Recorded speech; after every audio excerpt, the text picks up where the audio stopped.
Bharat 180 news కి స్వాగతం. Doctor BR Ambedkar Konaseema జిల్లా మండపేటలో Sri Annapurna English medium school విద్యార్థులచే ఓటు చైతన్య యాత్ర ర్యాలీ నిర్వహించారు. స్కూల్ యాజమాన్యం ఒల్లూరి సత్యనారాయణ చౌదరి మీడియాతో మాట్లాడుతూ ఓటు హక్కు గురించి పలు విషయాలను వివరించారు. ఈ కార్యక్రమంలో పాఠశాల ఉపాధ్యాయులు, విద్యార్థులు పాల్గొన్నారు.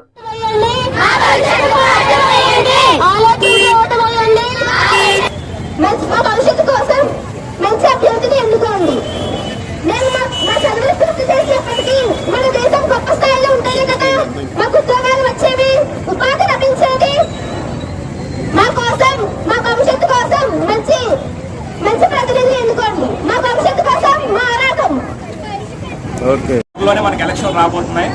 మనం కనుక గడిచిన కొన్ని పర్యాలు చూస్తే కనుక ఓటరు చాలా తక్కువ మంది వస్తున్నారు.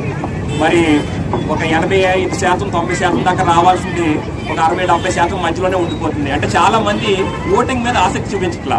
ఇది కరెక్ట్ కాదు. ఎందుకంటే ప్రజాస్వామ్యం మనకి బాగుండాలంటే ప్రతి ఒక్కళ్ళు కూడా మనకి 5 ఏళ్ళకి ఒకసారి మాత్రమే హక్కు వస్తుంది, ఓటు వేసే హక్కు. మరి దాన్ని కూడా మనం సద్వినియోగం చేసుకోకపోతే అది కరెక్ట్ కాదు. ఎందుకంటే మన పరోక్ష ప్రజాస్వామ్యం అంటే మనం ఏ నిర్ణయాన్ని డైరెక్ట్గా తీసుకోలేము. కేవలం మన రిప్రజెంటేటివ్స్ అంటే మన ప్రతినిధులను ఎన్నుకునే హక్కు మాత్రం మనకు ఉంది. అది కూడా 5 ఏళ్ళకి ఒకసారి మాత్రం వస్తుంది. దాన్ని ప్రతి ఒక్కళ్ళు కూడా ఖచ్చితంగా ఓటు వేయాలనేది మొట్టమొదటి మా పాయింట్. రెండవది ఏంటంటే ప్రపంచంలో అతిపెద్ద ప్రజాస్వామ్యం ఉంది, కానీ చాలా వరకు మంది అపాస్యం అయిపోతుంది. ఎందుకంటే ప్రలోభాలు ఎక్కువైపోయినాయి. ఇంచుమించు ప్రతి పార్టీ కూడా డబ్బులు పెంచడం లేకపోతే ఇతరత్ర వేరే ప్రలోభాలతో ఓటర్లని తమ వైపు తిప్పుకోవడానికి ప్రయత్నం చేస్తున్నాయి. ఇది చాలా దురదృష్టకరమైన పరిణామం. ఎందుకంటే టైం గడిచే కొద్ది ఓటర్లో పరిపక్వత పెరగాలి, పరిణితి పెరగాలి.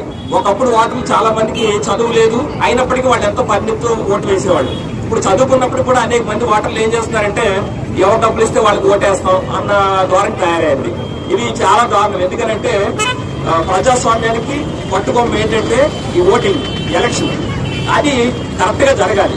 ఓటర్లందరికీ మా కోరిక ఏంటంటే మీరు దయచేసి ఏ పార్టీ డబ్బులు ఇచ్చినా కూడా తీసుకోవద్దు.